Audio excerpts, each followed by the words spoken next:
viewers, welcome to PRC Foundation. আমি মোহাম্মদ রাশিদুল ইসলাম আজকে আবারও আসলাম তোমাদের সামনে মিডিয়ার সামারি নিয়ে আলোচনা করার জন্য। এর আগের লেকচারে আমি মিডিয়া এই কনফ্লিক্টিং ট্র্যাজেডিটার থিমস, ক্যারেক্টার সেটিং, ব্যাকগ্রাউন্ড এগুলো নিয়ে আলোচনা করেছি। আর আজকের লেকচারে আমি আলোচনা করব এই মিডিয়া এই ট্র্যাজেডিটার সামারি নিয়ে, ক্রিটিক্যাল সামারি। তোমরা জানোই যে মিডিয়া এটা ইউরিপিডিস লিখেছেন, আর গত লেকচারে ইউরিপিডিস তথা মিডিয়া এবং এর যাবতীয় তথ্যগুলো আসলে রয়েছে, সুতরাং আমি এটা রিপিট করব না। সো আজকে শুধুমাত্র আমি এই মিডিয়াটার সামারি নিয়ে আলোচনা করব। তোমরা এই মিডিয়া এই ট্র্যাজেডিটার ক্যারেক্টার, থিম, সেটিং, ব্যাকগ্রাউন্ড এগুলো যদি দেখতে চাও তাহলে এই ডিসক্রিপশনের লিংক থেকে তোমরা সেটা কালেক্ট করে নিতে পারো। ডিসক্রিপশনের লিংকে এটা দেওয়া রয়েছে। তো চলো মূল আলোচনা চলে যাওয়া যাক। এই ট্র্যাজেডিটা এইভাবে শুরু হচ্ছে, প্লটটা এমন ভাবে যে সর্বপ্রথম দেখা যাচ্ছে যে জ্যাসন বিয়ে করতে যাচ্ছে করিন্থিয়ান কিং এর মেয়েকে, যার নাম ছিল গ্লোসি। আর করিন্থের যে কিং ছিল তার নাম হচ্ছে ক্রিয়ন, তার মেয়েকে জ্যাসন বিয়ে করতে যাচ্ছে আমাদের হিরো। এখানে জ্যাসন ছিল হচ্ছে ইয়লকস রাজ্যের রাজপুত্র, কিন্তু পরবর্তীতে তাকে নির্বাসন দেওয়া হয়, সে ওগুলো বিষয় নিয়ে পরে বলবো।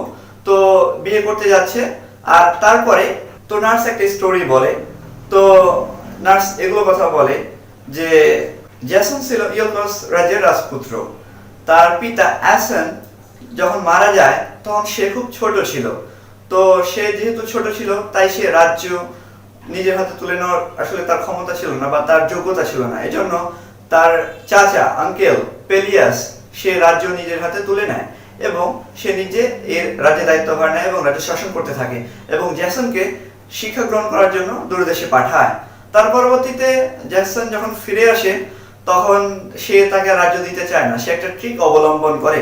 সে জ্যাসনকে বলে, তুমি তো অনেক লেখাপড়া করেছো, দেখি তুমি রাজ্য পরিচালনা করার জন্য যোগ্য হয়েছো কিনা।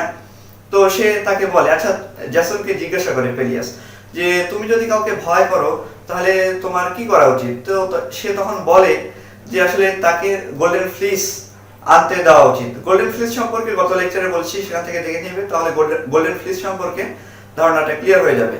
তো গোল্ডেন ফ্লিস আনতে দেওয়া উচিত যখন জ্যাসন এটা বলে তখন পেলিয়াস এই ট্রিকটাই অবলম্বন করে। সে তখন জ্যাসনকে বলে তুমি তো অনেক সাহসী এবং বুদ্ধিমান, তার প্রেইজ করে যে তুমি অনেক সাহসী এবং বুদ্ধিমান, তো তুমি গিয়ে গোল্ডেন ফ্লিসটা যদি নিয়ে আসতে পারো তাহলে বুঝবো তোমার যথেষ্ট পরিমাণ যোগ্যতা রয়েছে রাজ্যটা পরিচালনা করার জন্য, তখন তোমাকে রাজ্যটা হস্তান্তর করে দেওয়া হবে।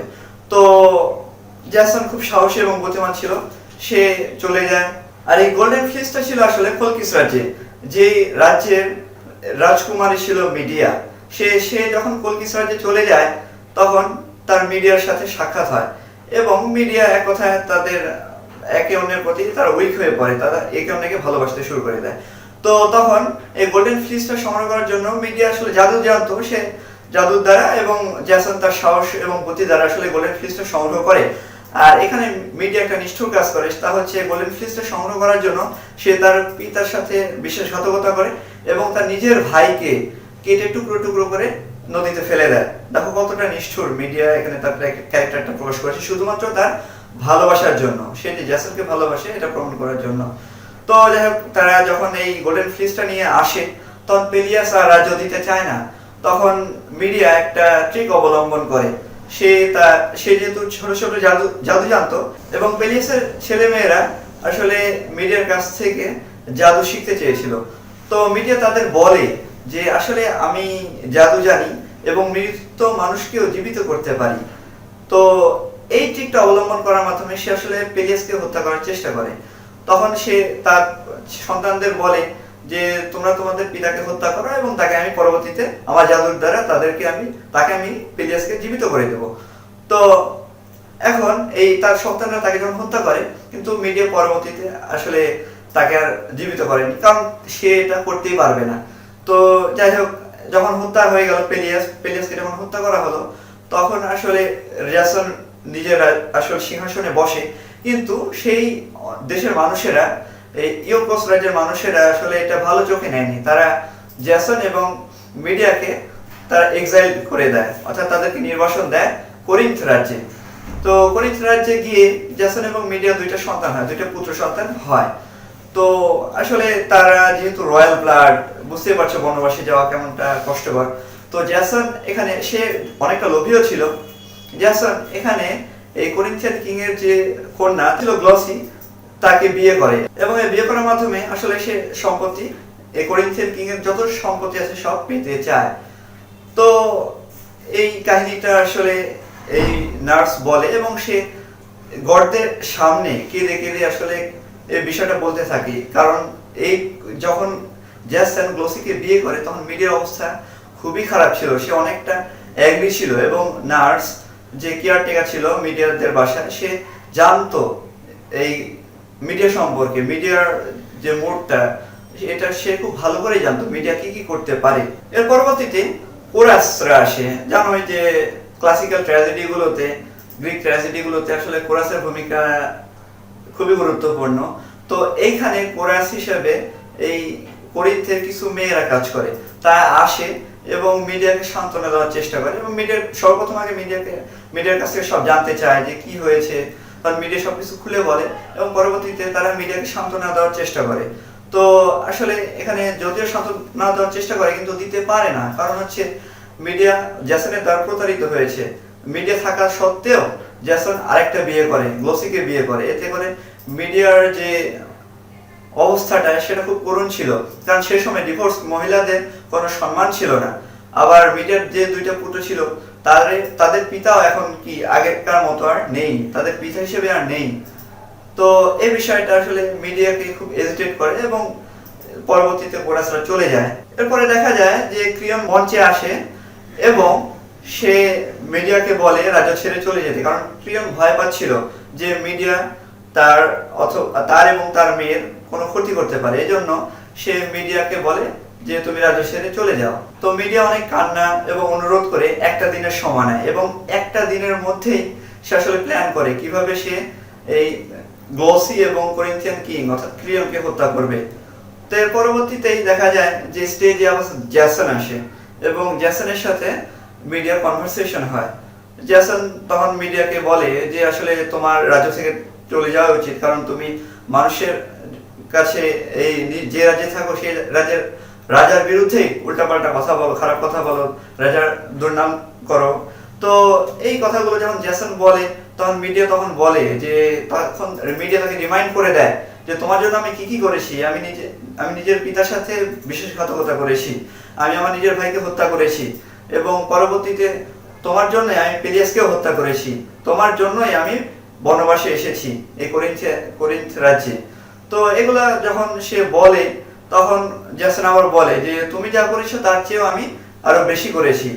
তো এই বিষয়গুলো মিডিয়াকে আরো রাগান্বিত করে তোলে এবং তার মিলানকলিক মোডটা আরো বাড়িয়ে দেয়। তো এর পরবর্তীতে এজিয়াস যে ছিল অ্যাথেন্সের কিং, তার কোনো পুত্র ছিল না। তো সে ডেলফি অরাকলের জন্য যায় করিন্থে। সে গিয়ে আসলে সেখান থেকে একটা অরাকল পায় যে মিডিয়া তাকে সাহায্য করতে পারে তার পুত্র পাওয়ার ব্যাপারে। তো সে এজিয়াস মিডিয়ার কাছে যায় এবং মিডিয়াকে বলে, তো মিডিয়া বলে যে আমি আপনাকে সাহায্য করব, কিন্তু আমাকে আপনার অ্যাসাইলাম দিতে হবে, যখন আমি চাইবো আপনার রাজ্যে আমাকে আশ্রয় দিতে হবে। তো এজিয়াস এই শর্তে রাজি হয়ে যায় এবং এজিয়াস তার নিজ রাজ্যে অ্যাথেন্সে চলে যায়। তো এর পরবর্তীতে আবার কোরাসরা আসে এবং মিডিয়ার কাছ থেকে সবকিছু শোনে এবং মিডিয়া আসলে তার যে ভিতর যে ক্ষোভটা সেটা তাদের কাছে প্রকাশ করে। সে বলে যে আমি কিসের জন্য আর বাঁচবো এবং কিসের জন্য থাকবো, বা কিসের জন্য এই গ্লসি এবং এই ক্রিয়নকে আমি বাঁচিয়ে রাখবো, যেহেতু আবার কিসের জন্য আমি আমার সন্তানদের বাঁচিয়ে রাখবো, যেহেতু তাদের পিতার আগের মতো নেই। আবার সে এই জ্যাসন দ্বারা প্রতারিত হয়েছে, অর্থাৎ ডিটেলস কাহিনীটা সে আসলে তাদেরকে বলে। আসলে সে যে রিভেঞ্জ নিবে এখানে জ্যাসনের উপর, এই কাহিনীটাই আসলে কোরাসের সামনে মিডিয়া এখানে প্রকাশ করে। এরপরে গাইস মিডিয়া তার পুত্রদের দ্বারা এই একটা সোনার মুকুট এবং অর্থাৎ পয়জন্ড মুকুট যেটাতে বিষ মাখন ছিল এবং একটা জামা সে কি করে এই গ্লসির কাছে পাঠায়। আর গ্লসি মিডিয়ার দুই সন্তানকে খুবই ভালোবাসতো, এজন্য সে এটা নেয় এবং পরিধান করে এবং পরিধান করার পরই আসলে তার গ্লোসি বিষক্রিয়া শুরু হয় এবং সে মারা যায়, এবং তাকে বাঁচাতে গিয়ে কিং ক্রিয়ন আসলে অ্যাফেক্টেড হয় এবং সেও মারা যায়, এবং মেসেঞ্জার তখন চলে আসে এবং মিডিয়াকে এই নিউজটা দেয়। আর এতে করে মিডিয়া খুবই খুশি হয়। তো তোমরা জানো যে আসলে গ্রিক ট্র্যাজেডিতে আসলে সিরিয়াস সিনগুলো behind the scene, behind the stage, অর্থাৎ স্টেজের বাইরে দেখানো হতো।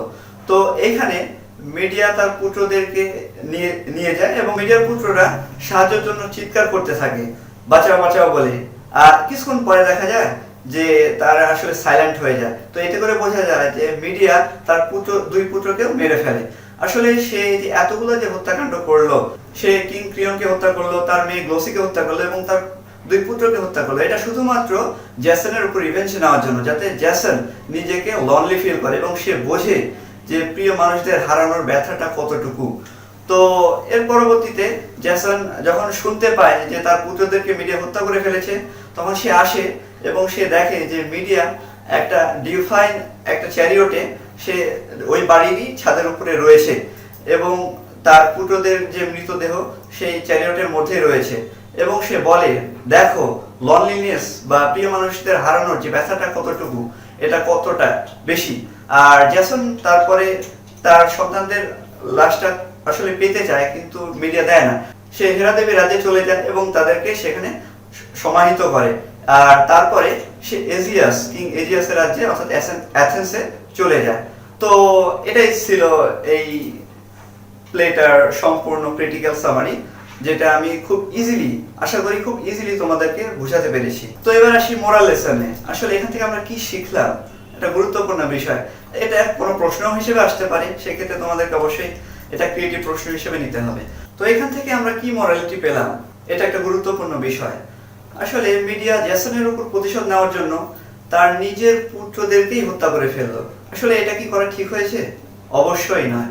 কারণ পিতামাতার উচিত, বিশেষ করে মায়েদের উচিত তার সন্তানকে কি দেওয়া, সুন্দর একটা জীবন উপহার দেওয়া।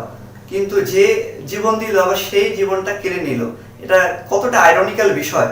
সে নিজে ভালো থাকার জন্য অ্যাথেন্সে চলে গেল, কিন্তু সে একবারও ভাবলো না যে তার সন্তানদের যে সে যে হত্যা করলো, এটা সে কতটা এখানে অন্যায় করলো। তো এখানে এই মেসেজটাই আসলে বেয়ার করে যে যত যাই হোক, পিতামাতার উচিত তার সন্তানদের খুশির জন্য, তার সন্তানের একটা হ্যাপি লাইফ দেওয়ার জন্য সন্তানকে তাদের সর্বোচ্চ সীমা পর্যন্ত স্যাক্রিফাইস করা, এবং কোনো মতেই পিতামাতার দ্বারা তাদের সন্তানদের জীবনটা আসলে নষ্ট না হওয়া। তো এটাই ছিল এই মিডিয়ার মোরাল লেসন। তো ভিউয়ার্স, আশা করি এই লেকচারটা তোমাদের খুবই ভালো লেগেছে এবং তোমাদের কনসেপশনটা একদম ক্লিয়ার হয়ে গেছে। তো পরবর্তীতে আমি আবারও আসবো অন্য আরেকটা লেকচার নিয়ে। ততদিনে সুস্থ থাকবে, সুন্দর থাকবে এবং তোমাদের এই চ্যানেল PRC ফাউন্ডেশনের সাথে থাকবে। Have a nice day.